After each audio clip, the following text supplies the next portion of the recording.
बाल लेकिन बिल्कुल ठीक नहीं है मेरे, इनको कैसे बचाना है मैंने सर्दी के मौसम में, ये बताइए। अच्छा, ये बहुत अच्छा टॉपिक है। मुझे लगता है कि स्किन को हम सिर्फ ख्याल करते हैं, स्किन का हमने ये करना है, स्किन का हमने वो करना है, लेकिन बालों को हम जब बिल्कुल पीछे छोड़ देते हैं तो एट द एंड हमारी लुक बिल्कुल ख़राब हो जाती है और फिर हम सोचते हैं, हम फिर कॉन्फिडेंट नहीं रहते और फिर हम स्ट्रेस में जाना शुरू कर देते हैं। तो मुझे लगता है सबसे पहले हम बात करेंगे कि बालों की हिफाजत हम कैसे करें। ठीक है, ये मुझे लगता है ज़्यादातर लोगों को पता भी है कि कैसे ख्याल करें कि हम गर्म पानी ना यूज़ करें, अच्छा शैम्पू यूज़ करें, अच्छा कंडीशनर, मास्क, सीरम, ये सब चीज़ें यूज़ करें। तो इसके बाद आ जाता है कि अगर आप ये सारी चीज़ें कर रहे हैं फिर भी आपको हेयर फॉल हो रहा है, ठीक है, फिर भी आपके बाल, अच्छा पहले स्टेप है कि हेयर फॉल आपका हो रहा है, लगातार हो रहा है, तो आपको किस टाइम पे डॉक्टर के पास जाना चाहिए। जब आप ख्याल भी कर रहे हैं, आपकी डाइट भी अच्छी है, सारा कुछ अच्छा हो रहा है, लेकिन कुछ रीज़न ऐसे होते हैं जैसे स्ट्रेस आप ले रहे हैं, इस तरह की चीज़ें हो रही हैं, तो उसकी वजह से भी आपका हेयर फॉल होता है। ठीक है, तो उसका अब आपने ख्याल कैसे करना है। पहले तो आपने सारी रूटीन अपनी ठीक कर ली, डाइट अच्छी कर ली, सारा कुछ, फिर भी हेयर फॉल हो रहा है, तो फिर आप क्या करेंगे, हेयर PRP की तरफ जाएंगे, हेयर एक्सोसोम्स कराएंगे। ठीक है, उससे ये होगा कि आपका जो हेयर फॉल हो रहा है वो स्टॉप हो जाएगा। ठीक है, और आपकी रीग्रोथ अच्छी होगी। पहले वापस ना पहले पॉइंट पर आ जाते हैं। ये बताएं, जो गर्म पानी है उसको हम नहीं छोड़ सकते अच्छा सर्दी के अंदर, ठीक है, उसका तो कोई ऑल्टरनेट हमें बताइए, क्योंकि इतना ठंडा पानी होता है ना सुबह के वक्त, जब आपने अपने बालों को अगर वॉश करने के लिए आप सोचें कि चलो गर्म पानी से नहीं, या दिन में भी करें तब भी टाइम मैंने सुबह करना होता है ना ऑफिस आने से पहले, तो इसलिए मेरे जहन में वही है। उसका ऑल्टरनेट फिर क्या हो सकता है जो गर्म पानी को नहीं छोड़ सकते उस डैमेज से कैसे बचे? मैं आपको बताऊं, इसका ऑल्टरनेट ये हो सकता है कि आप सर ही ना धोएं। अच्छा नहीं, ये है कि देखिए, हम गर्म पानी से जब धोएंगे, जब हमें पता है कि गर्म पानी से आपके सबसे पहले डैंड्रफ आएगी, जब उसके वजह से आपके बाल डैमेज होंगे, हेयर फॉल होगा, और जब हेयर फॉल इतना होगा कि आपके मतलब स्कैल्प नज़र आना शुरू हो जाएगा। ठीक है, बॉल्डनेस हो जाएगी।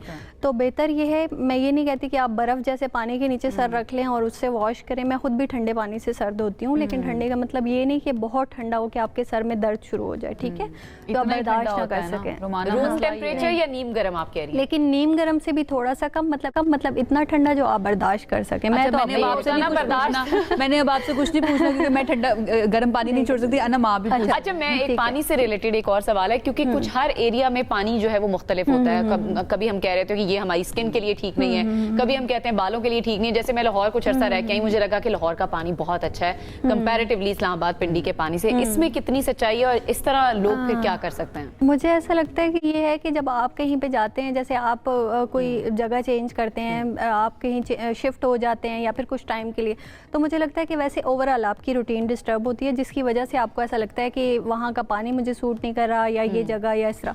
लेकिन ये है कि वेदर आपको जो है ना, वेदर से आपको जो है वो फ़र्क पड़ता है। जैसे अगर ड्राई वेदर है या वहाँ यहाँ पे नॉर्मल है, तो आप कहीं जा रहे हैं वहाँ पे सर्दी ज़्यादा है, तो फिर उसकी वजह से आपको थोड़ा सा गलतियाँ और क्या क्या करते हैं, लेकिन पानी की वजह से नहीं होता कि सर्दियों के मामले के अंदर हम और क्या गलतियाँ। गर्म पानी चले ठीक है, वो तो हमने डिसाइड कर लिया कि वो नहीं ठीक है, आपने नहीं करना। इसके अलावा सर्द मौसम में हम कौन से ऐसी गलत कर रहे हैं बालों के लिए जो नुकसान पहुंचा रहा है बालों को? मुझे लगता है कि सर्दियाँ जब आती हैं ना, तो आपको, जैसे कुछ लोगों का तो नॉर्मल स्कैल्प है, यानी हर मौसम के हिसाब से उनका एडजस्ट हो जाता है, तो उनके लिए तो ठीक है, वो जो शैम्पू यूज़ कर रहे हैं उनको सूट कर रहा है वो वही यूज़ करें। लेकिन कुछ लोगों का ये होता है कि जैसे अब मेरा अपना भी ये इस तरह का है कि जब सर्दियाँ आती हैं, जब मौसम चेंज होता है, तो मेरे बाल जो है वो ड्राई हो जाते हैं। ठीक है, डैंड्रफ आ जाती है बहुत ज़्यादा, तो उसमें फिर ये होता है कि आपको अपना शैम्पू यूज़ करना होता है, चेंज करना होता है जो आप यूज़ कर रहे हो। सर्दियों का अलग शैम्पू होना चाहिए, गर्मियों का अलग। और उसमें ये है कि जैसे आप मेडिकेटेड शैम्पू आप यूज़ कर रहे हैं, कोई भी डैंड्रफ का मेडिकेटेड जो आपको डॉक्टर प्रिस्क्राइब करते हैं, ठीक है, मैं किसी का शैम्पू का नाम नहीं लूँगी, लेकिन वो आप रेगुलर अगर नहीं भी यूज़ करना चाहते, क्योंकि जो डैंड्रफ के शैम्पू होते हैं कभी कभी उनकी स्मेल इतनी अच्छी नहीं होती जो आप रेगुलर यूज़ कर सकें। ठीक है, तो आप वीक में 1 टाइम वो यूज़ कर लें, फिर उसके बाद जो है आप 2 टाइम दूसरा शैम्पू जो आप नॉर्मली यूज़ करते हैं वो कर सकते हैं। अच्छा, लेकिन मस्ट आपको ये वाला शैम्पू यूज़ करना चाहिए। ऑयल्स कौन से सही हैं बालों की हेल्थ के लिए? क्योंकि तरह तरह के मार्केट में ऑयल अवेलेबल है। कोई कहता है सरसों का तेल जो है वो सबसे अच्छा है, जो हमारी नानी दादी भी कहती थी ये तेल लगाना चाहिए बालों के लिए। वाकई ऐसा है? जो है शैम्पू अगर आप मेडिकेटेड यूज़ कर रहे हैं, फिर उसके साथ आपको मेडिकेटेड ऑयल्स भी मिल जाते हैं मार्केट में। अब डिफरेंट ब्रांड्स हैं, ठीक है, कॉस्मेटिक मेडिकेटेड भी डिफरेंट है। अगर आपको डॉक्टर प्रिस्क्राइब कर रहे हैं आप वो वाले यूज़ कर सकते हैं। और उसके अलावा जो है ना आपको सबसे सिंपल सरसों का तेल है। और अगर जो है ना आप मुझसे पूछें कि मेरे अपने बाल कैसे अच्छे हैं, तो मैं आपको बताऊँ कि तारा मीरा का ऑयल जो है, ठीक है, वो मैं यूज़ करती हूँ। वो चुभता है और उसका एक तरीका होता है लगाने का, ठीक है। तो मैं अक्सर अपनी दोस्तों को बता रही होती हूँ कि वो कहती है कि कैसे, वो तो बड़ा उससे बर्निंग होती है। और ये तो उसको लगाने का तरीका ये होता है कि जब आप लगाते हैं तो आपको 5 से 10 मिनट उससे बर्निंग होती है, ठीक है। तो वो आप 5 से 10 मिनट आपकी वो बर्दाश्त करें। उसके बाद आप 1 घंटा 2 घंटे उसको छोड़ के वॉश कर दें, ठीक है। वो आपको 1 घंटे 2 घंटे तक उसकी बर्निंग नहीं होगी। मुझे लगा आप जो बर्निंग के बारे में बता रही है ना, उसकी कोई रेमेडी बता रही है, कैसे बच सकते हैं, मतलब वो बर्दाश्त करनी पड़ेगी। बर्दाश्त करनी है और आपके जो बाल उससे अच्छे होंगे, मैं आपको बता नहीं सकती, ठीक है। और ये मैं बचपन से लगा रही हूँ। मेरी दादी तारे मीरे का बहुत तेल लगाया करती थी, अल्लाह मियां उनको जन्नत नसीब करे।